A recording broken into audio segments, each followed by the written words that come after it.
Welcome to On the Moneyline, a podcast by MMA Play 365. I'm Newsom, and I'm here to break down the UFC event which goes down this weekend in Riyadh for the very first time in the Kingdom of Saudi Arabia. So we're finally here, we're finally in Saudi. It was only a matter of time. It's not one of these, absolute blockbuster cards that you would actually expect for the UFC visiting Saudi Arabia for the first time, like we get with these insane boxing events.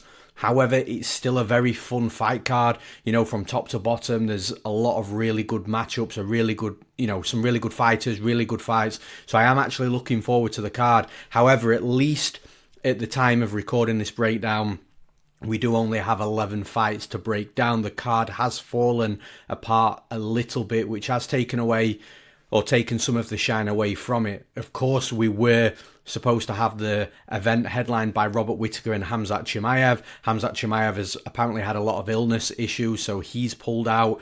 They do have a replacement with Ikram Aliskerov, who was supposed to fight last weekend against Robert Whittaker. But then we've also lost Farid Basharat and Montel Jackson. We've also lost, again this morning at the time of recording, we've lost Mohamed Naimov and Melsik Bagdasaryan. So those are two fights that I was really looking forward to. I actually had 4 units already staked on Farid Basharat, which is a bit frustrating, and I was going to bet Melsik Bagdasaryan as well against Mohamed Naimov, so I had 2 of my bets for this weekend, fights chalked off, which again has made it a little bit more difficult. But like I say, we're still left with a decent fight card, and I'm looking forward to breaking it down, and hopefully throughout the week they'll add a replacement for Farid Basharat to fight Montel Jackson, and hopefully they'll have a replacement for Mohamed Naimov replacing Melsik Bagdasaryan as well. But just before we get into the breakdowns, as always, if you're wanting to jump into the action this weekend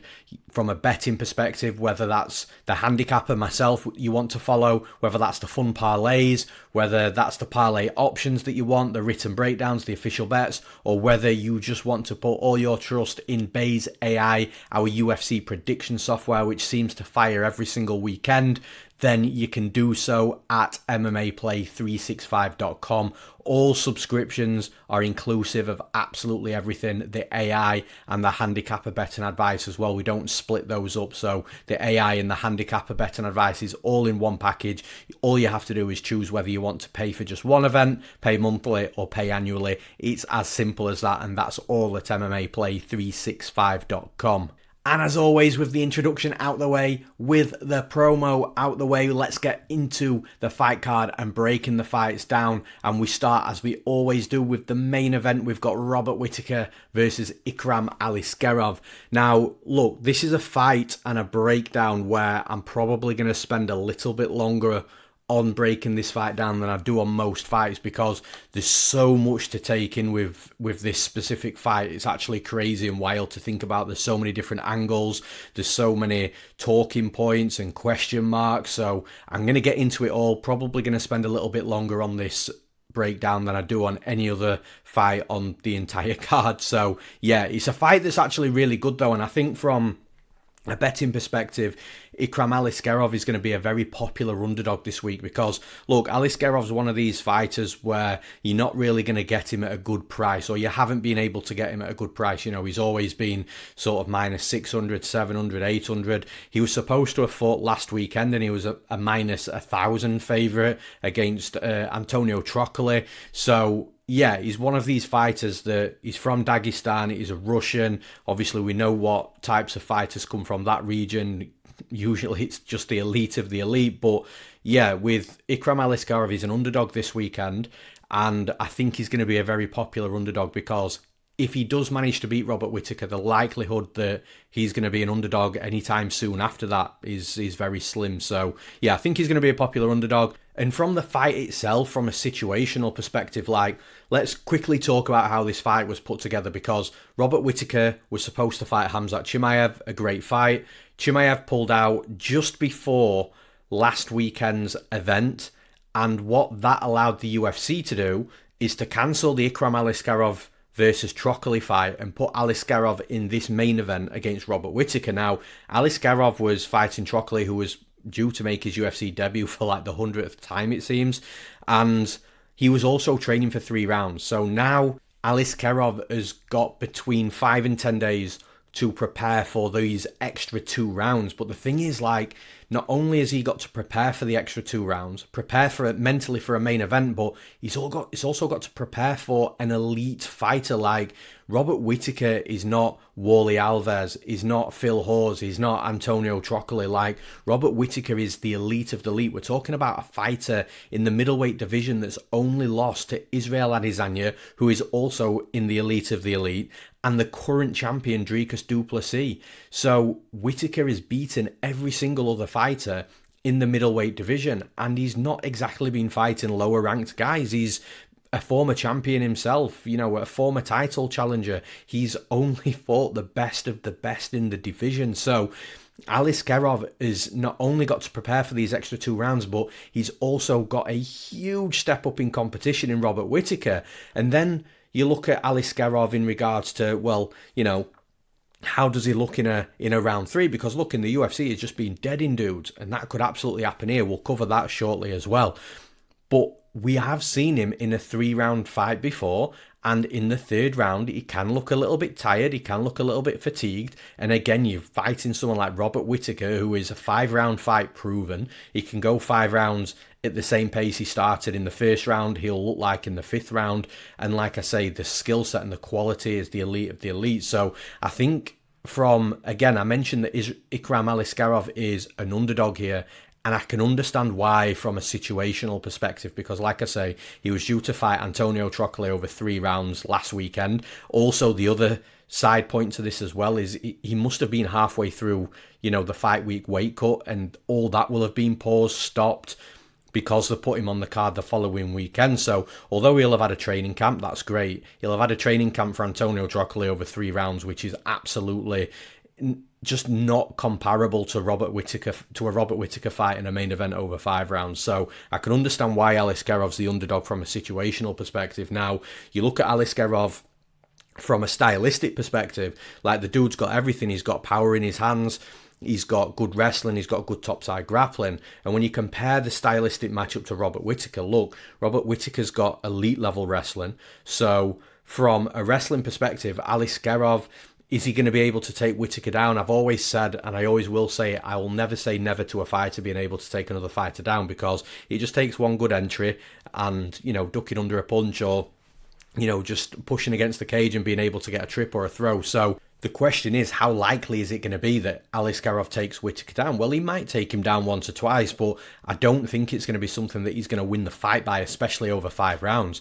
Whittaker's got 82% takedown defense. Like, he's very, very difficult to take down, and when you do take him down, his BJJ's at a super high level. He can get right back up to his feet. So the wrestling and grappling aspect of Ikram Aliskerov's game that's worked against other opponents isn't going to work against Whittaker, in my opinion, not over 5 rounds. So if Aliskerov does go to the well with it, and often, then I think halfway through round 2, maybe into round 3, Aliskerov's going to be tired, Whittaker's going to be fine, and Whittaker will comfortably take over.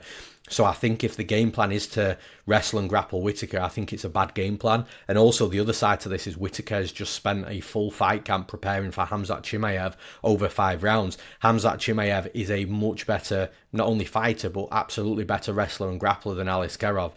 Chimaev also is Aliskerov's only loss in MMA, so it's not as if Whittaker's going to be underprepared for the wrestling and grappling aspect. So I think the wrestling and grappling of Aliskerov is just not something that's going to work in this fight. Where I'm really, really concerned for Robert Whittaker is, look, the last time I broke down a Robert Whittaker fight was against Paulo Costa. I bet Paulo Costa, I lost that bet, and one of the points that I made in that breakdown was, I think Whittaker might have taken too much damage at this point. So after he got dropped against Dricus du Plessis, he got dropped by a jab, I just didn't trust Whittaker's durability after that. However, he went in against Paulo Costa, who is also a power striker. Yes, Whittaker was hurt quite a lot from that spinning wheel kick from hell, but, you know, it was a spinning wheel kick, and that's going to, you know, cause damage. But aside from that, Whittaker took the power of Costa quite well, and he didn't really look in too much trouble aside from that one moment that Paulo Costa had. So maybe,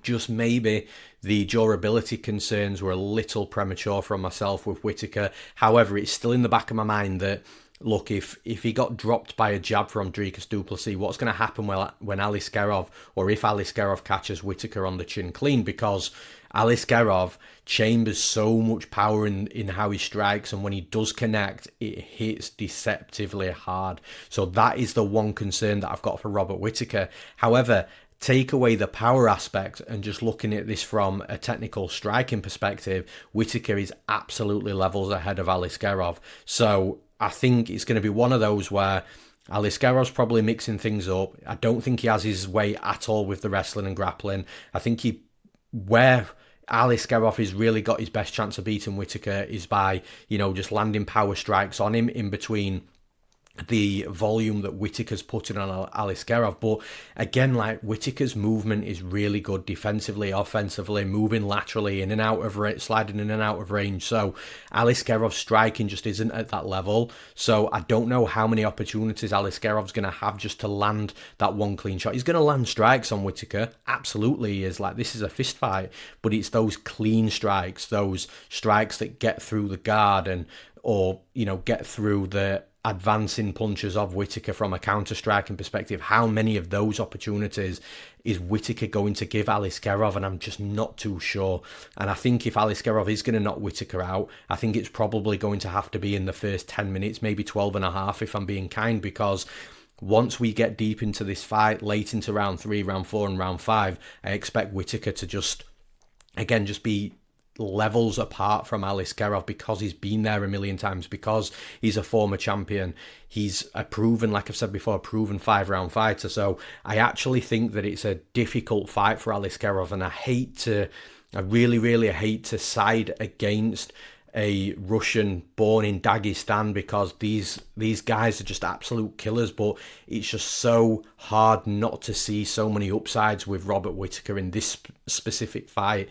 Like, if Ikram Aliskerov had a full fight camp preparing for Robert Whittaker, preparing for a 5-round main event, then maybe it will have been a little bit different. But I still think Whittaker, from technical striking perspective, wrestling perspective, grappling perspective, I think he's a better fighter than Aliskerov. It's just that concern about Aliskerov landing that one punch or a couple of punches or finding that knee that just puts Whittaker out. But aside from that flash KO, I think Whittaker is just levels above Ikram Aliskerov with where he's at striking, wrestling, grappling. So for those reasons, I'm picking Robert Whittaker to win this fight. And in the next fight, in the co-main event, we're in the UFC heavyweight division, and we've got the returning Sergei Pavlovich versus Alexander Volkov. And it's an interesting fight from a striking perspective, because you've got Pavlovich, who holds all the power cards in this fight, and he's just been dead in dudes, apart from the fight that he had with Tom Aspinall, where, it was going to be one of them. I was surprised it looked relatively comfortable from Aspinall's perspective. I can remember breaking that fight down and just saying, look, I've got absolutely no idea. It just depends on who gets cracked first, the hardest. And to be fair to Tom Aspinall, Pavlovich did crack him hard, and Tom Aspinall took one real good one from Pavlovich, but then deaded him shortly after that. So look, Pavlovich is one of those fighters where he's got that power, and no matter who he fights, if that one shot lands, then the likelihood is the opponent's going to sleep, or is at least hurt, and it's the beginning of the end type of fight. But against Volkov, I think it's a tricky fight for Pavlovich. I'm going to be honest, because look, Pavlovich doesn't have the best volume. He's a fighter that will stalk forwards, and he will land punches. Like, it's not as if he just waits and waits and waits just to chamber that one big punch, but he just doesn't have the volume that Volkov's going to have. And I think if this was at the Apex, the prediction might be a little bit different, but I think, and that's because of the cage size, by the way, but I think obviously we're in Saudi Arabia, so we're not in the Apex, we're going to have a big cage. I think that favours Volkov, because Volkov's movement is actually really good, and he can also strike very well from the outside. So just like pretty much every opponent Volkov fights, Volkov's going to have a height advantage, a reach advantage with the arms. I'm not sure what the leg reach is, but I'm pretty sure that's going to be a big advantage for Volkov as well. And Volkov really does use his reach and his range well. And Volkov's also fought against other big power punchers. Like, you look at Derek Lewis, and I know that Volkov got knocked out against Derek Lewis, but he got knocked out because he made a mistake and exchanged in the pocket with 10 seconds to go in a fight where he was absolutely battering Derek Lewis. And again, Derek Lewis holds that similar power to Pavlovich. So again, that's just one example. Volkov's fought a few big power punchers and he's done okay against them. It's a style that he does okay against. Just keeping safe, striking from the outside, putting volume there. I like the front kick down the middle as well, which lands to the body, which slows down the power striker, stops them from, closing the distance, getting into that boxing range, which is the range that they need to be able to knock him out. So I do think that it's a very dangerous fight for Volkov, obviously, because, again, like I just said in the main event there, this is a fist fight and both fighters are going to get punched in the face. And that's always a concern when it's Pavlovich doing some punching in the face. But again, I just feel that there's more to this fight than Pavlovich just closing the distance, landing one punch and knocking Volkov out. Also, the other side to this is, look, Volkov seems to only lose against the best fighters in the division. And Pavlovich is within that category. But is he a Tom Aspinall? Well, we know now that he's not. Is he a Cyril Gane? I don't think so. So, although Pavlovich is a fighter in and around the top of the division, I just think that Volkov is a fighter that will be able to hang and hold his own. And I think if Pavlovich doesn't find that knockout, then it's going to be a really rough fight for him, because that means Volkov's using his reach, his range, his movement, and Pavlovich will struggle, start to get frustrated, start to overextend, and maybe we see a Volkov finish late in that situation. But yeah, look, it's obviously a really volatile fight because of Pavlovich and his power. But again, I'm going to side with the speed, the movement, the volume, the length and the range of Alexander Volkov here. So for those reasons, I'm picking Alexander Volkov to win this fight. And in the next fight, we've got Kelvin Gastelum versus Daniel Rodriguez. And I think this could low-key be an absolute banger. Like, both fighters have got absolutely no issues in closing the distance, getting into boxing range and winging bombs, eating punches to land punches. And for that reason alone, I think it's going to be exciting. Gastelum, probably the more likely fighter to wrestle and grapple, in my opinion. I don't think Daniel Rodriguez will shoot a takedown, but if he does, I think Gastelum's wrestling defense and takedown defense and his get-up game is going to be good enough to, prevent, Rodriguez doing anything on top. And I think it might not be the case the other way around. I think if Gastelum shoots a takedown on Rodriguez and gets him down, I think Gastelum might be able to do some good work on top of him. But again, it's not really Gastelum's MO. He will mix in some takedowns as part of his game, but he's predominantly a striker, a boxing-heavy striker as well. And that's where I think the fight's going to take place for the majority of the fight and be won and lost within the striking. And I don't know how sold I am on Daniel Rodriguez, because he went through a phase where he was winning fights, he put a good win streak together, and now he's stepping up in competition and he's fighting, higher up in the division, better level of opponents, to see where he's at, to see if he can make that jump to the next stage or to the next phase in his UFC career. And he fought Neil Magny, and Neil Magny beat him relatively comfortably. And then he had a fight after Neil Magny against Ian Gary Mercado, which, again, I think that was a fight that was more suited for him stylistically, but then he got knocked out in the first round. So I'm struggling to see where Daniel Rodriguez is at. And Kelvin Gastelum is definitely a fighter that has been at the top of the division for years. So we know that Gastelum is in and around the top at all times. So I kind of feel that maybe Daniel Rodriguez went on this great win streak in the UFC, but then struggled when he hit that level up in competition. And I kind of do put Kelvin Gastelum in and around the Neil Magnys and maybe the Ian Garys as well. Maybe Gary's a level above, but he's in and around that sort of type of fighter, and those are the type of fighters that Daniel Rodriguez is losing to. I think Gastelum's sharp with his punches, he's fast, he's obviously a little bit bigger and hits a little bit harder for this weight class, and it's a better weight class for him at middleweight. So I think that Gastelum is just a slight level above Daniel Rodriguez here. I still expect a close and competitive fight, but you can still have a clear winner in a close fight, and I kind of feel that that's the type of fight that we get here, where the fight's competitive, both fighters have the moments, but every round you're like, yeah, Gastelum just took that round, and I struggle seeing Daniel Rodriguez winning 2 out of 3 rounds here. And if there's a finish, Kelvin Gastelum's about as tough as they come. Very difficult fighter to finish and knock out. So again, I'm not sure how likely a finish is. Yeah, I'm leaning towards Gastelum here. I think it should be a fight that he takes at least 29-28. So for those reasons, I'm picking Kelvin Gastelum to win this fight. And in the next fight, we're in the UFC light heavyweight division, and this is another volatile fight. We've got Johnny Walker versus Volkan Oezdemir. And it's an interesting fight because I actually thought, well, these two guys have been around this light heavyweight division for years, but they haven't actually met and fought before, so it makes perfect sense why they would meet right now. The two fighters that, I'll be honest, I don't trust a great deal. Like, Johnny Walker has got all the natural abilities, all the athletic abilities. He's a skilled fighter. He's getting better as well under John Kavanagh. Like, you've got to hand that to him. Like, John Kavanagh working from the grappling perspective, wrestling perspective, and, you know, just sort of calming Walker down a little bit. Not too much crazy actions, because that, as good as that is, and as much as that is entertaining and what we want to see as fans of MMA in the UFC, from Johnny Walker's perspective, if those actions don't work, you'll either get caught on a big counter strike, or you'll just tire yourself out and then get worn out and just dragged into deep waters and lose miserably. So yeah, I think that's the one thing I'll say with Johnny Walker. He's getting better under John Kavanagh, in my opinion. Also training with some good guys as well, including Simeon Powell from the UK.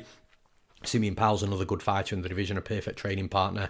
And yeah, like I say, Walker's getting better. Volkan Oezdemir on the other side, like, I kind of feel like Volkan Oezdemir plateaued a long time ago. And I don't mean that in a bad way. Like, he's still a top fighter in the division. Like, he's going to be tough. He's, you know, not easy to get out of there. He's only been knocked out twice, I think. And he's got a decent skill set. He's one of these, you know, stoic, solid fighters. Like, he's good everywhere, not great in one specific area, but he'll cause a lot of fighters at the top of the division problems because he is so well-rounded. The thing is, I just don't know how much he's got in him to actually come forwards for 3 rounds and take it to Johnny Walker. Like, you look at the fighters that Johnny Walker gets beaten by and knocked out by, these are fighters that will get in your face, that will come forwards quickly, that will match your athleticism, that will match your speed, that will match the power. And that's what gets at Johnny Walker. I just don't think Oezdemir's got that. And you look at the length and the range, like, Walker's got a significant height and reach advantage over Volkan Oezdemir. So Volkan Oezdemir is going to be the fighter that's got to work harder to get into the range of Walker. But when he does get anywhere close to Walker, Walker's got this freakish power. And like I say, it might not knock Oezdemir out, but if he gets Oezdemir hurt, rocked and wobbled, Oezdemir can crumble a little bit. And again, I'm just finding myself gravitating towards Johnny Walker here. Like I say, Oezdemir is this stoic, solid guy who's well-rounded and good everywhere. But I just don't know if he's got it in him to be able to constantly close the distance for a full 3 rounds. I don't think he's going to be quicker than Walker in regards to his strikes. I don't think he's going to be more explosive.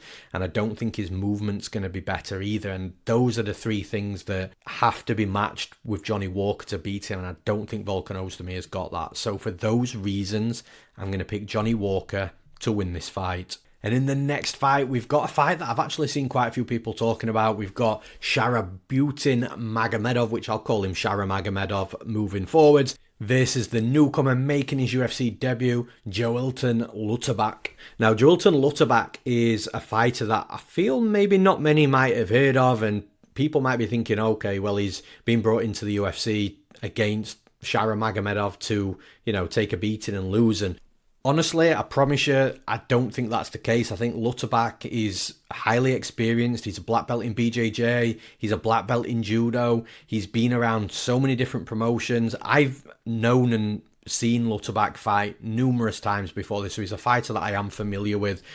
I do have a few concerns, though, in this fight, specifically against Shara Magomedov, but I don't think that Lutterbach has been put into this fight to, you know, fall over and crumble at the earliest moment. I really don't. I think he's highly experienced and he's a fighter that has been around the block for years and years.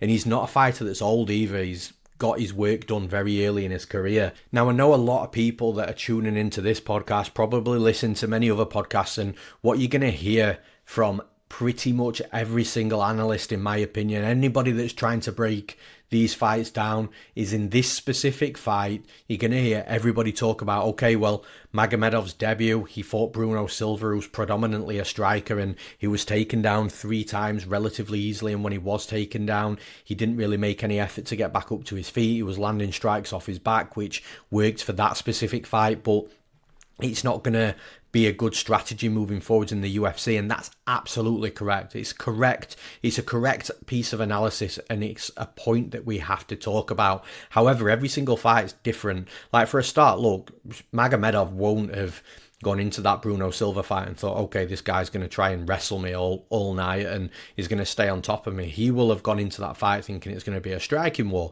It's also a UFC debut, so as stoic and as tough as a fighter as Shara Magomedov is, not only physically but mentally, the UFC debut jitters are a real thing. And I'm not saying that played a factor, I'm saying it could have played a factor. And when he was put on his back, it might have been something that he didn't expect, and then he's making his UFC debut, and you know, there's a few different factors that could come into play in that type of fight. The other side of it is, look, although Bruno Silva is a predominant striker, he's got wrestling, he's got grappling, he's competed in submission wrestling tournaments, and he's fought some of the best fighters in the UFC, including Alex Pereira. So it's a completely different fight to Joilton Lutterbach. Now, the one thing that you have to say from Lutterbach's perspective, and I've already mentioned it, he is a black belt in BJJ, he is a black belt in judo, so instantly it's natural to think, well, if Magomedov has struggled against a predominant striker in Bruno Silva, then what's he gonna look like against someone that's a black belt in BJJ and judo, against Lutterbach, who's also highly experienced as well? And it's a fair comment, but you've just got to watch Lutterbach's previous fights. He's not this takedown machine. He's not a guy that will come forwards and will, you know, rinse takedowns, relentless wrestling, chain wrestle, takedown after takedown. And actually, a lot of Lutterbach's takedowns, at least recently, have come against the cage. So he'll pin his opponent against the cage, try to get trips and kick out at the feet, foot sweeps, get him down to the mat. And it's not takedowns that you're seeing shot out in the open. And that's really important in this fight, because the level in quality, the gap in skill on the feet striking here is going to be astronomical on Shara Magomedov's side. Shara Magomedov is going to be bigger than Joilton Lutterbach. We'll get onto that in a minute. He's also going to be the much better striker with much more power, with better speed, better movement, better volume. So the likelihood, and this is in a big cage as well, remember, so the likelihood of Lutterbach being able to force Magomedov on the back foot to the cage, to close the distance, clinch up with him, to then look for his takedowns is very slim. So stylistically, it's going to be tough for Lutterbach to get takedowns, in my opinion. And like I said, Lutterbach is going to be the smaller fighter, and this is interesting because Lutterbach usually fights between lightweight and welterweight. He's fought in Brave as well, where he fought in the super lightweight division. He seemed to be one of these fighters that was too big for lightweight, too small for welterweight. So that super lightweight division in Brave was perfect for him, because he still had good size, but he didn't have as tough as a weight cut.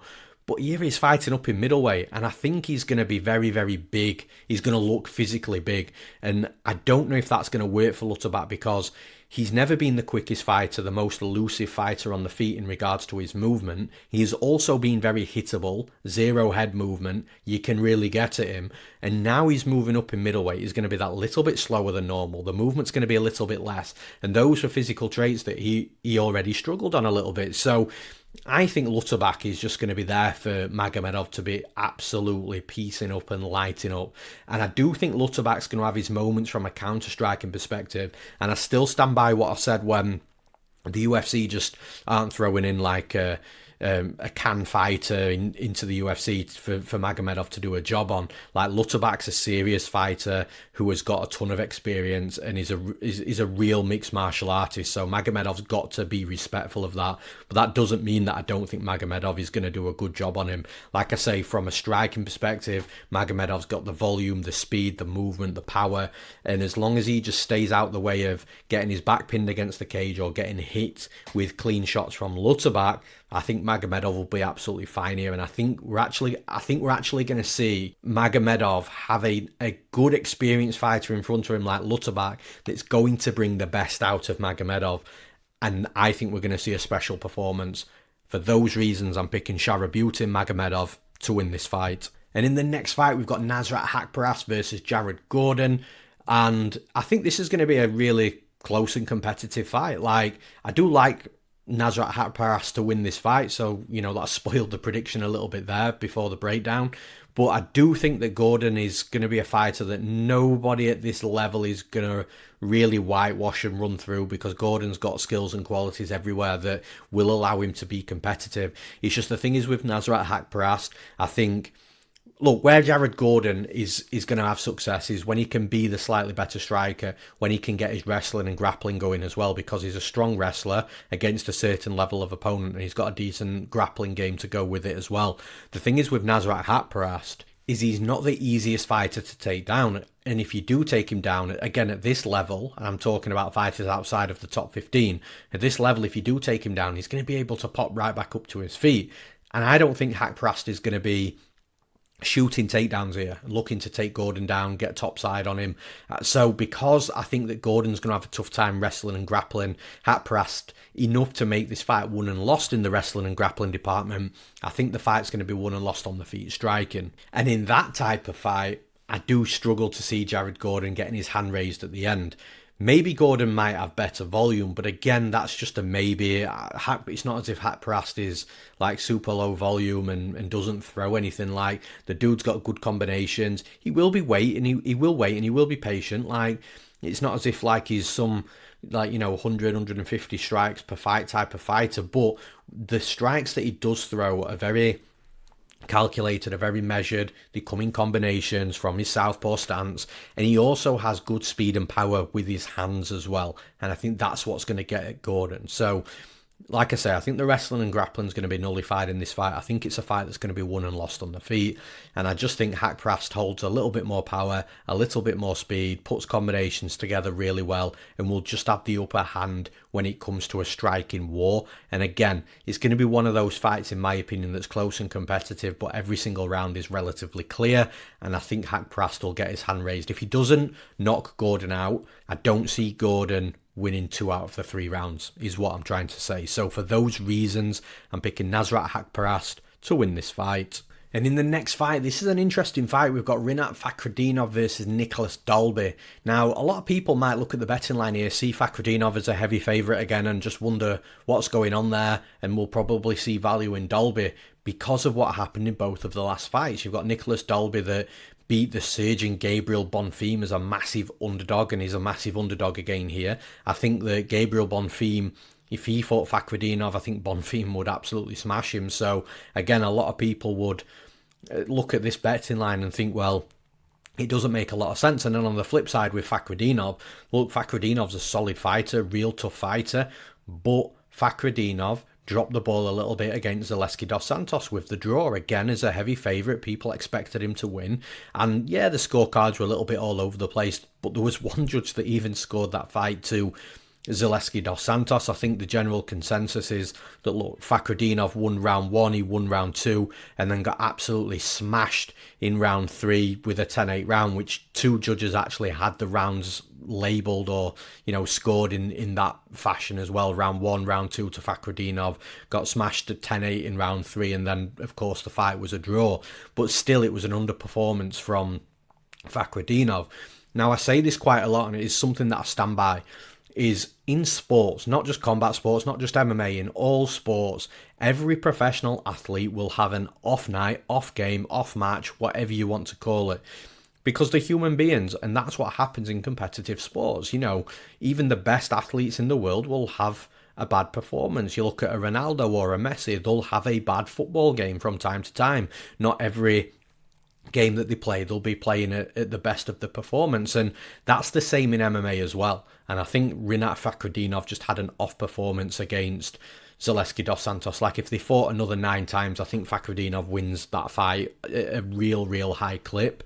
Then on the flip side with Dalby, again, I don't really want to sound disrespectful when I say this, but I think he overperformed against Bonfim. Like, if Dalby fought Bonfim again another 9 times, I don't think he wins many times out of those other 9. So I kind of think we've got a situation where Dalby probably overperformed against Bonfim, and Fakhretdinov had an off night and underperformed against Zaleski dos Santos. And I kind of think that that's why we've got Fakhretdinov as a big favourite, because I do think it's going to be a fight where Fakhretdinov bounces back, where he's able to get his game going. He's just, I don't know whether it's just like a cardio thing that he might have to fix, but look, Fakhretdinov's going to have at least a good couple of rounds here. I think he's going to be able to be the big, strong, physical fighter in here, pin Dalby against the cage, get the takedowns, get the top control, land ground and pound, maybe get a TKO finish, maybe get a submission finish, or if he doesn't, then maybe he wins 2 rounds. Then maybe Dalby takes the 3rd round if, Fakhretdinov's cardio isn't on point. But I don't think Dalby's going to absolutely smash him in that 3rd round like Zaleski did. So I think with Fakhretdinov, from a finishing upside, it's on him. I think from a decision perspective, I don't see Dalby winning 2 out of 3 rounds here. So I think it's a good fight for Fakhretdinov. Like I said, I've got a feeling he's going to be able to get his game going. Even from a striking perspective, he's not the most technical striker, but he holds a ton of power. I think he'll be able to land on Dalby, and I think he'll be able to close the distance and get the takedowns that he needs. So stylistically, I think Fakhretdinov's going to be okay. I think he'll be able to get his game going, and I think it'll be a good bounce back win for him. So for those reasons, I'm picking Rinat Fakhretdinov to win this fight. And in the next fight, we've got Muin Gafurov versus Kyung Kang. And this is a fight that actually started as a pick'em, I believe. And now money's starting to come in on Gafurov. I don't know whether it's just Gafurov, being at that side of the world in Saudi Arabia and people are liking him from that region. But I just don't. I actually agreed with the pick'em. I think this is a really close fight. I think Kyung Kang has got a ton of experience, has fought some really good opponents. Yes, he was beaten from a grappling perspective against Rani Yahya, but I'm telling you, man, Rani Yahya is probably one of the most not talked about fighters in the UFC, one of the most underrated and underappreciated BJJ players in the UFC. That guy has got legit grappling. I'm talking close to Damian Maia type of level, but people don't talk about Rani Yahya in that way, or really spot him as one of these elite level fighters in a specific discipline, probably because he's never been a fighter that's got all the way into the top of the division and been in and around that mix. And the things that let Rani Yahya down is his striking was, even though he had a Muay Thai base, his striking was very easy to be able to be got at. So he was able to be hit quite a lot, and he tired if he didn't really get his grappling going. And yeah, I think that Rani Yahya was never the greatest mixed martial artist, but from a specific discipline perspective, he was absolutely outstanding. So it's no surprise that Kyung Kang fell into that and got beat by that. And look, if Gafurov decided to wrestle and grapple in a fight against Rani Yahya, I'd like Rani Yahya to beat Gafurov as well. So yeah, I think Kyung Kang's a very stoic fighter. He's tough, he's solid, he's good everywhere. He's got decent striking, decent wrestling, decent grappling. The thing is with Gafurov will push a pace, and maybe that's why he's being favoured here. He will get into the face of his opponents. He will land strikes. He will look to land big combinations, even if it means him tiring out. And even when he does tire out, he'll have 15, 20 seconds of inactivity, and then he'll burst and explode forwards again for a couple of strikes and then rest again. And yeah, look, he's a difficult fighter to deal with from that perspective. So this is what I'm saying from both sides. You've got Gafurov, who I think is a bit more reckless, will take more chances but will tire out, against Kyung Kang, who doesn't take as many chances, who is a little bit more secure and technical, but will be able to go 3 rounds absolutely no problem, and has been around in the UFC for years. And maybe Gafurov is just shoots takedown after takedown and is relentless. He trains a lot with Merab Dvalishvili, so maybe he's adopting some of that style where he will just level change and go for takedown after takedown. But like I say, Kyung Kang's got decent takedown defense. He will get taken down by Gafurov if Gafurov's relentless, but can Gafurov hold him down for long periods? I'm not confident that his topside grappling's good enough to be able to hold Kang down for a long period of time. And then if Kang's getting back up to his feet and Gafurov's just doing shot after shot after shot of wrestling, chain wrestling, takedown after takedown, he's going to get tired out. And I'm just kind of leaning towards Kyung Kang here. Like I say, I feel like it should have been a pick'em, the fight. When it opened as a pick'em, I agreed with the line. I couldn't really break too much between the two fighters, but now Kang's slipping into a little bit of an underdog. Again, these pick'em fights that I'm very unsure of in regards to being certain of, yes, this fight is going to win. Normally, more often than not, I'll just side with the underdog and just make a pick from a value perspective. And I think I'm going to do that here. I'm not completely sold on Gafurov yet. Whereas Kang, I know exactly what I'm going to get. He's good everywhere. He's reliable at moments. And as long as he's not fighting an absolute specialist in one specific area, he tends to do pretty well. So for those reasons, I'm going to go with Kang to win this fight. In the next fight, we've got a UFC debutant, Magomed Gadzhiyasulov versus Brendson Ribeiro. So Brendson Ribeiro actually not too long off that knockout loss against Mingyang Zhang. And yeah, I'm not massively high on Brendson Ribeiro, if I'm being honest. I think he's a fighter that's going to be super fun for sure, really entertaining. I actually think there's going to be fights for him to win in the UFC as well, but I think he's been put in here against someone like Gadzhiyasulov. And look, Gadzhiyasulov's one of the biggest favourites on the card. I think he's like minus 450, minus 500. And you can see why. Like, Gadzhiyasulov isn't one of these Russians that are predominant wrestlers that will just absolutely rip you down to the mat and destroy you on the mat with grappling as well. He's more of a kickboxing type of fighter, and I know it's listed as he's from Bahrain, but he's definitely one of those Bahrain-based fighters that was born in Russia. But yeah, he's more of a kickboxer, and his striking is very sharp, clean, it's crisp. He's got a lot of power as well. And I think Brendson Ribeiro's going to go in there, get in his face like he did with Mingyang Zhang, and just stand and trade. And the first fighter that gets hit clean is going to drop and lose. And that's exactly what happened when he fought Mingyang Zhang, who Mingyang Zhang was that fighter that landed the punch and knocked Ribeiro out. And I think Gadzhiyasulov will do exactly the same thing as well. Unless Gadzhiyasulov sees the forward pressure and the aggression and uses his striking from a defensive technical standpoint, backs off a little bit, finds his range, lets Ribeiro try and keep closing him down, wearing himself out, use good speed and movement, and then eventually he just picks Ribeiro apart and knocks him out.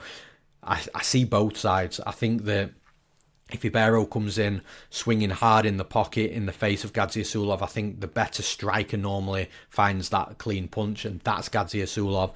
And if Gadzhiyasulov doesn't want to engage in that, I think he can just take a step back, get on the back foot, whether a little bit of an oncoming storm and then just pick Ribeiro apart later. If you're looking at wrestling and grappling, I think Gadzhiyasulov is the better wrestler and grappler as well. We do see him wrestling and grappling like he's not just a kickboxer. He can wrestle, he can grapple, and I think he's a better wrestler and grappler than Ribeiro as well. I completely understand the betting line, even though Gadzhiyasulov's fighting in his UFC debut. Like I say, I'm not massively high on Ribeiro, and I think that Gadzhiyasulov is the better technical striker with more power, better movement, better speed, and he's also the better wrestler and grappler as well. So yeah, I completely get it. For those reasons, I'm picking Magomed Gadzhiyasulov to win this fight. And in the next fight, we've got Sedriques Dumas making a short notice fight here in the UFC against Denis Tiuliulin. So Denis Tiuliulin, I believe, was supposed to fight Abu Azaitar. Abu Azaitar's pulled out. Sedriques Dumas has come in. And I think it's an interesting fight. I'd prefer Dumas if he had a full fight camp against Denis Tiuliulin, preparing just for Denis Tiuliulin, but I still like him in this fight. Again, Tiuliulin's one of these fighters, like I just said with Ribeiro, I'm not massively high on him. He's still super fun to watch and still super entertaining. I just don't know how many fights that he's going to win in the UFC. His only win, I believe, was against Jamie Pickett in the UFC, which again, Jamie Pickett's no longer with the UFC. Everybody else Tiuliulin seems to fight, lose against, and get finished as well, whether that's a knockout or a submission. And I feel like Dumas falls into that bracket really well because I think he's got some knockout power on the feet, but it wouldn't surprise me if Dumas came in here, got a body lock, closed the distance, got a body lock, dragged Tiuliulin down and submitted him either, or maybe TKO with ground and pound. So I think that Tiuliulin, what he has here is a very early window of opportunity. He's going to come forward, he's going to get in the face of Dumas. He's a fighter, Tiuliulin's a fighter that will walk through heat, walk through fire, will eat punches just to be able to land his own combinations and try and capitalise on that short or that small window of opportunity to win his fights and to try and get his opponent out. But if that doesn't happen, and if Dumas weathers that storm, I think Tiuliulin tires out, Dumas comes on stronger, and it's a good fight for him. It's just like I say, Dumas has just got to be very wary, very cautious, mind his P's and Q's early in this fight, because Tiuliulin's got the same advantages in this fight as he has in every other fight in regards to closing the distance and trying to knock his opponent out early with power, with aggression. And like I say, it hasn't worked for Tiuliulin too much yet in the UFC. Is it going to work here? I don't think so. I think Dumas is good enough to weather a storm and take over late. So yeah, for those reasons, I'm picking Sedriques Dumas to win this fight. In the final fight to break down on this card, we've got two debutants from Asia. We've got Long Zhao from China versus Chang Ho Lee from Korea. And I'll be honest, look, I don't know anything about these fighters going into tape. And when I watched them, I wasn't overly impressed. And I don't know whether that's because I struggled to get a read on them this early in the career. And maybe we get a better read on both of them after this fight on this weekend. Or maybe in a couple of fights' time when we've seen them fight at the higher level a little bit more. But both fighters seem to be predominant strikers, especially Long Zhao. Long Zhao is definitely a fighter that prefers to strike rather than wrestle and grapple, whereas Chang Ho Lee, in my opinion, from what I've seen, is going to be the more likely fighter to mix things up from a wrestling and grappling perspective. The thing is with Long Zhao, and again, spoiler alert, the reason I'm not going to be picking him to win this fight is because even though he's predominantly a striker, I expected to see a really sharp, controlled, crisp striker, because that's where he's best. And although he's a decent striker offensively, he can be got at defensively. He can be hittable. He can come forward, leaving his head on the centre line, absorbing strikes, and I just didn't like what I saw. Whereas with Chang Ho Lee, like, he's not the, epitome of an Israel Adesanya type of striker or an Alex Pereira type of striker, but he's decent striking. He's a little bit better defensively than what Long Zhao is. Offensively, he might not be as good as Long Zhao, but Chang Ho Lee's also got some wrestling and grappling as well. And again, Long Zhao can be taken down. And again, it's one of these fights I'm just really not sure. I'm sure you'll be able to get that with the tone that I'm breaking this fight down with. But it's one of these fights. The betting line's been all over the place as well. Like, Long Zhao opened an underdog, and then the line came in, it was a pick'em, and then Chang Ho Lee went back to being a favourite again, but then it went back to a pick'em. Now I think at some books they've got Long Zhao as a slight favourite with Chang Ho Lee as an underdog. It's all over the place. It's a bit of a mess, and I can understand why. It's one of those fights where I think we're just going to understand more about both fighters after Saturday night. So yeah, like I say, I'm going to side with the Korean just purely because I think he's a little bit more well-rounded. Maybe he's got a second path to victory there. So for those reasons, I'm picking Chang Ho Lee to win this fight. And that's all for this episode of On the Moneyline podcast by MMA Play 365. As always, everybody that's tuning in, whether that's on YouTube, whether you listen on one of the podcast platforms like Spotify, Apple Music, Amazon Music, thank you for tuning in. Thank you for listening. I always really appreciate it. And if you do want to have a chat with some of the predictions that I've made, tell me who you're predicting, tell me on who you're betting on and how likely a fighter is, or if you just want to list all your picks on your side, then you can do so on the comments and replies section on YouTube. So please head over to youtube.com/MMA Play 365 where you can have those conversations. It is me personally that does get back to all the comments, and I do try my best every single week to reply to anybody that's commented. So yeah, please interact. It helps the YouTube algorithm as well. Whilst you're on there, if you haven't hit the subscribe button, please do also.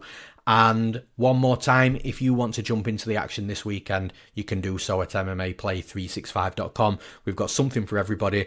Whether you're a long-term gambler wanting to beat the bookies long-term, whether you just want your fun parlays, fun bit of action, whether you want to just tail the fighters that I'm personally betting on, or whether you're really intrigued in AI and AI for MMA in the UFC, we've got Bayes AI there as well. So something for everybody, everything super affordable as well. $5 for one event, $10 a month, or $99 for the entire year. Make sure you hit up MMAplay365.com. I'm Newsome. Thanks for listening. We'll see you again next week.